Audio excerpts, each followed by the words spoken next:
नमस्कार, मैं जसीम उल हक, आप देख रहे हैं नेशनल दस्तक। आज की सबसे बड़ी खबर आपको बताते हैं। केंद्र सरकार ने एक बार फिर जातीय जनगणना करवाने से इनकार कर दिया है।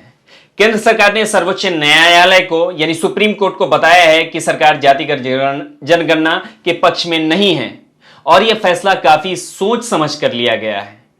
जी हां, कास्ट सेंसस यानी जातीय जनगणना 2021 में कराने से भारत सरकार ने साफ इनकार कर दिया है। केंद्र सरकार ने सुप्रीम कोर्ट में कहा है कि 2021 में जातिगत जनगणना नहीं की जा सकती है और यह सोच समझकर इसे हटाने का फैसला किया गया है। भारत सरकार ने बताया है कि जनगणना में एससी और एसटी जातियों की जनगणना की जाती है और वह इस बार भी होगी, लेकिन इसके अलावा किसी अन्य जाति की गणना इस जनगणना में नहीं होगी।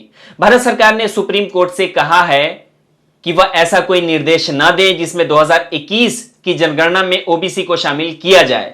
केंद्र सरकार ने सुप्रीम कोर्ट में कहा है कि पिछड़े वर्ग की जातिगत जनगणना कराना प्रशासनिक रूप से बेहद कठिन है और जटिल भी।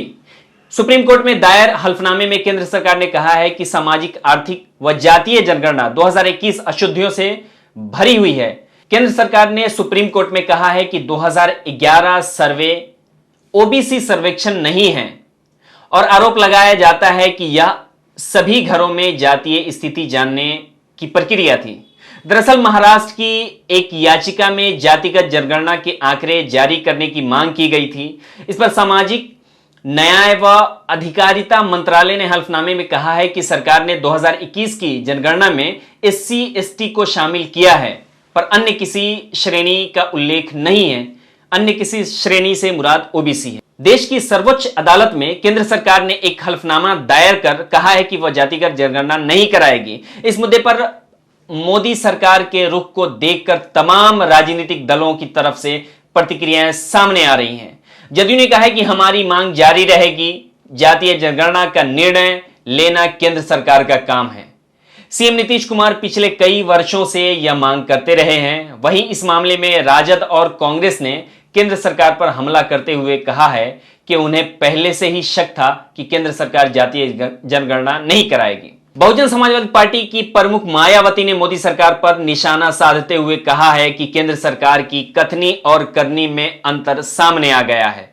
उन्होंने शुक्रवार को ट्वीट कर कहा कि केंद्र सरकार द्वारा माननीय सुप्रीम कोर्ट के हल्फनामा दाखिल करके पिछड़े वर्गों की जातीय जनगणना कराने से साफ तौर पर इनकार कर देना यह अति गंभीर व अति चिंतनीय है, जो भाजपा की चुनौती, स्वार्थ की ओबीसी राजनीति का पर्दाफाश व इनकी कथनी व करनी में अंतर को उजागर करता है। सजगता जरूरी।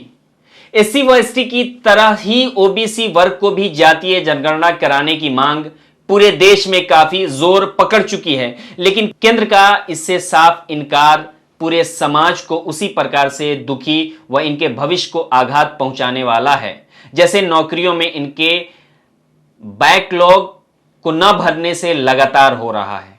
मायावती अपने दूसरे ट्वीट में लिखती हैं, एससी व एसटी की तरह ही ओबीसी वर्ग की भी जातीय जनगणना कराने की मांग पूरे देश में काफी जोर पकड़ चुकी है, लेकिन केंद्र का इससे साफ इनकार पूरे समाज को उसी प्रकार से दुखी व उनके भविष्य को आघात पहुंचाने वाला है, जैसे नौकरियों में इनके बैकलॉग को न भरने से लगातार हो रहा है।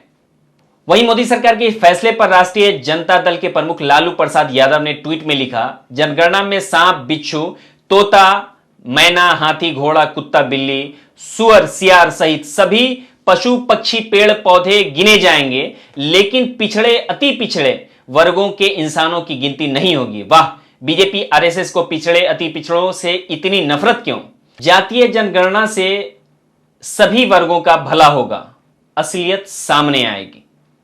उन्होंने बीजेपी आरएसएस के बहिष्कार की बात करते हुए लिखा कि बीजेपी आरएसएस पिछड़ा, अति पिछड़ा वर्ग के साथ बहुत बड़ा छल कर रहा है। अगर केंद्र सरकार जनगणना फॉर्म में एक अतिरिक्त कॉलम जोड़कर देश की कुल आबादी के 60% से अधिक लोगों की जातीय जनगणना नहीं कर सकती, तो ऐसी सरकार और इन वर्गों को चुने गए सांसदों व मंत्रियों पर धिक्कार है, इनका बहिष्कार हो। लालू प्रसाद यादव पिछले कई वर्षों से जनगणना कराने की मांग करते रहे हैं। इस पूरे मामले पर दिलीप मंडल ने सरकार को घेरा है। आपको बता दें कि दिलीप मंडल शुरू से जातीय जनगणना कराने को लेकर लिखते रहे हैं और हमेशा इसकी वकालत की है। इंडियन एक्सप्रेस की एक खबर का फोटो ट्वीट करते हुए दिलीप मंडल लिखते हैं, मोदी सरकार ने सुप्रीम कोर्ट में लिखकर दिया है कि ओबीसी और सवर्णों की जनगणना नहीं कराई जाएगी। नरेंद्र मोदी फालतू ही बकवास करते हैं कि वह ओबीसी परिवार में पैदा हुए हैं। उनके ओबीसी परिवार होने पर मुझे शक है, उनकी जांच होनी चाहिए। ओबीसी विरोधी बीजेपी हैशटैग के साथ दिलीप मंडल अपने दूसरे ट्वीट में आगे लिखते हैं, हां तो मिस्टर राजनाथ सिंह ठाकुर तो अपने बारे में सीना तान कर कहते हैं कि प्राण जाए पर वचन न जाए। हो गई ठकुराई। आपने 2018 में किए गए कैबिनेट के फैसले के बारे में राष्ट्र को जानकारी दी थी कि ओबीसी की गिनती होगी। अब क्या हो गया? जुट्ठे कहीं के।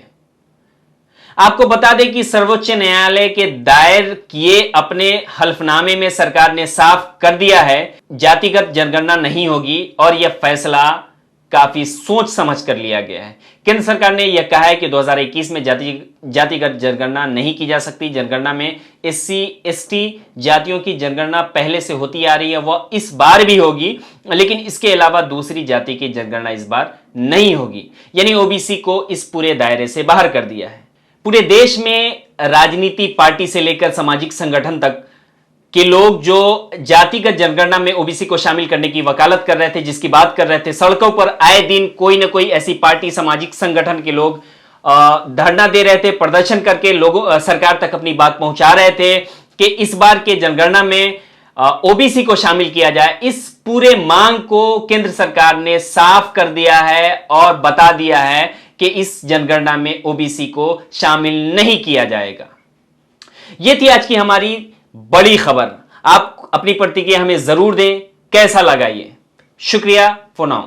नेशनल दस्तक की आपसे गुजारिश है कि अगर इसको बचाना चाहते हैं तो नेशनल दस्तक को सब्सक्राइब करने के लिए रेड कलर के सब्सक्राइब बटन को दबाएं, फिर बेल आइकन की घंटी दबाएं।